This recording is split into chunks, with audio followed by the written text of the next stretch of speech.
Buenos Aires, el Batallón de Abastecimiento y Mantenimiento de Aeronaves 601 realizó el mantenimiento de los helicópteros Bell UH-1H y Huey-2, pertenecientes al Escuadrón de Aviación de Exploración y Ataque 602. Cambiando de información. Argentina y Vietnam celebraron acuerdos de cooperación en ciencia y tecnología. Los ministerios de ciencia de ambos países firmaron una carta de intención de cooperación científico-tecnológica y un memorándum de entendimiento entre sus agencias espaciales, la CONAE y VAST respectivamente, para la mutua colaboración en los usos pacíficos del espacio ultraterrestre.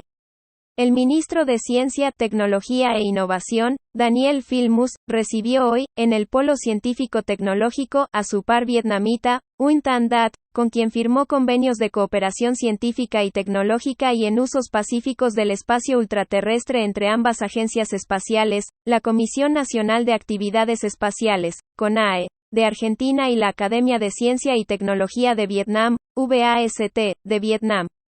En su exposición, Filmus señaló que los convenios significan un paso adelante en la profundización de la cooperación científica entre ambos países en temas que son de mutuo interés como las energías renovables, la transición energética, la biotecnología, la medicina nuclear, la digitalización aplicada a la industria y la inteligencia artificial. Además, estos acuerdos permitirán el intercambio académico en áreas espaciales y satelitales. Los documentos firmados fueron una carta de intención con el propósito de promover la cooperación en ciencia, tecnología e innovación entre institutos de investigación, universidades y científicos de ambos países, y un memorándum de entendimiento la CONAE y VAST para la mutua colaboración en los usos pacíficos del espacio ultraterrestre.